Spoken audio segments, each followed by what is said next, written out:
Hello, everyone. This is Charles Walter Buntjer coming to you from San Francisco. Just celebrated my 85th birthday in Iceland. And this is the second video I'm doing of people in San Francisco that have told me there's life stories. Now, the second one is about a person I met at the coffee shop I go to 5 or 6 times a week. I have a special table where I like to sit. It's just two chairs, and I sit by the window and I can look out and see who's doing what, and I can look at everybody in the coffee shop at all the tables. One day I'm sitting there, and about 12 feet away or so was a table with 4 chairs.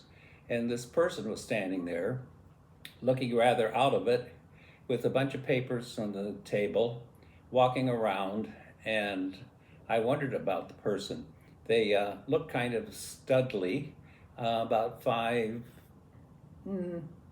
maybe, nice trim body, crew cut.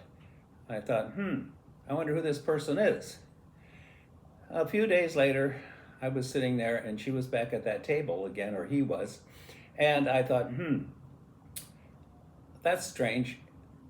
This person turned around and his face looked, or her face looked rather feminine, but I wasn't too sure. So a few more days go by and she's sitting there with 3 women at the table with a bunch of papers, and I think maybe she's getting therapy. And a few days later, she has a woman sitting with her, and they were talking away about things, and I thought, interesting. So the next week I'm sitting there at my table, and this person comes along and sits at the table next to me by this person's, by, I'm not sure what to say, by themselves. So, of course, I had to say, hello, I've seen you before, and I'm fabulous, and I grew up on a farm, and I was in the Army, and I'm in tech, and blah, blah, blah. And I guess I talk people to death because after a while they just decide to tell me their life story. So she says, well, she said, right now I'm going for Max. I said, oh. She said, I grew up in a small town in the Midwest, and I was Maxine. And she showed me a picture of her high school graduation with a little skirt and blouse and flipped up hair. And she said, ever since I was 4 or 5, I thought I should have been a boy. She graduated from high school and went on to college, and she got a degree in criminology, of all things. And then she decided she had to get away from the small Midwestern town, and she came to San Francisco, where she joined the police force. Now, she showed me a picture of her. I guess she'd been in the force for 20 years, but about 5 years or 6 into the force, she decided to grow a beard, so she started taking male hormones. I think she said she gave herself an injection every week or two, and she ended up with a beard like this, but all around here, it was about 1 inch long and curly and blonde. Interesting. She said after 10 years or so, she got tired of giving herself injections because it hurt. So she decided she'd just lose her beard, and it went right back to being a feminine face. I said, no, that's interesting.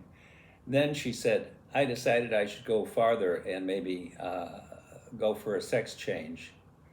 She said, the first thing I decided to do was have my breast reduced. I said, really? And she said, yeah, would you like to see?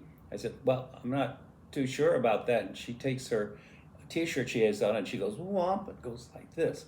And she said, what do you think? I said, wow. I said, I can't believe it.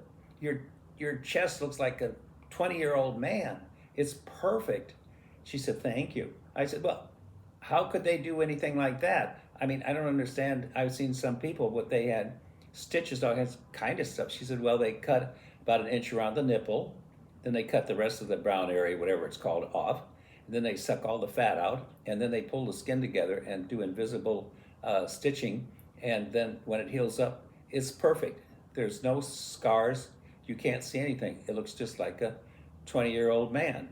I think she said she was about 44 now. So she was in the police force for almost 20 years, and one night she got a call and they said, we're short on staff. We'd like you to come in and work the midnight shift. She said, okay, great. Why not overtime? She got on her motorcycle with her helmet and stuff, and she's going to the police station, and somebody ran a red light and hit her, and she went flying through the air and hit her head on the concrete. So she said now she's having all kinds of mental problems from the concussion. I said, oh my gosh, that's terrible. She said, yeah, so I had to quit the police department. And she said, these people come in all the time now, therapists, and work with me to see if they can get my short-term memory back up. She said, so when I see you off and on, she said, just don't think that I'm ignoring you, because sometimes I just kind of forget who I've met or what happened. I said, well, that's no problem. I said, so a few weeks go by, and I'm wondering what she's doing, and suddenly she's sitting at the table with this very pretty blonde woman.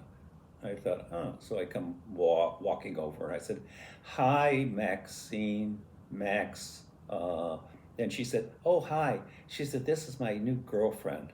We're just so happy together. I said, well, you make a nice couple. She's very, very beautiful. And she said, Maxine said, her father has a business down the peninsula, and they trade in precious metals like gold, silver, platinum, and so on.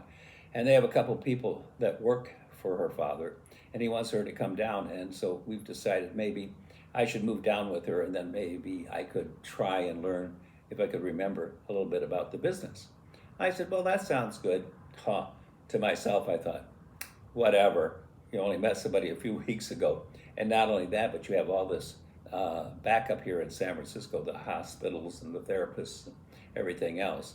I even took her over to Curry Tech Center, and she got to go to some parties and some of the movies that they showed, and different classes and stuff. So that gave her an outlet also. So let's see, a few weeks go by, maybe 3 weeks, and I came in, and she's sitting by herself, and I said, hi, Maxine. I said, where's your friend? She said, she dumped me. I said, what do you mean dumped you? She said, you're a woman, but you've got the chest of a man, and you don't really fulfill my needs as a woman. I said, well, are you a lesbian now? And Max said, yes, I guess I'm a lesbian now. I said, well, now you're Maxine again? I'm not sure about the name, but anyway, I was a woman, I was a man, and now I'm a lesbian. I said, oh, brother, to myself.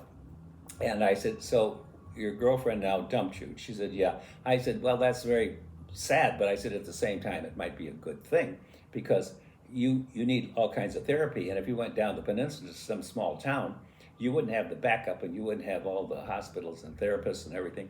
So maybe it's going to work out for the best.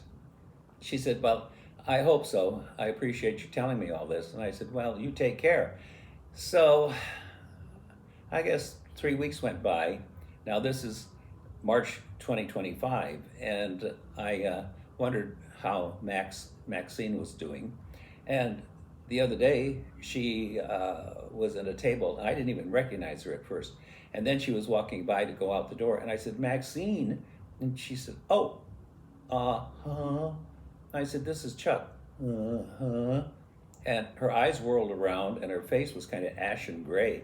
And she went, I'm having problems with my memory and my brain, and after taking that fall and having problems with remembering.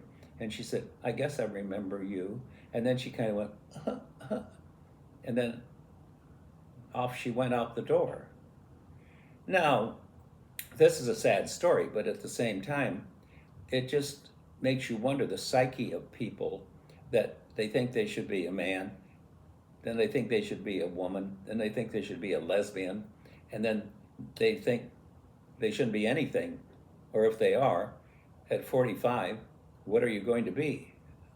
all very confusing. All this he, she, it, them, you know, as far as I'm concerned and my friends, is that just call me Chuck. Don't have to put down he, him, and his and all that stuff after my name. It's like years ago, Mrs. and Miss, the women got mad and said it has to be Ms. I ain't gonna be put under Mrs. or Miss. Well, that lasted for a couple of years and then that all disappeared. And I don't know, I think a lot of my friends and I think the same thing. That may only last for so long also.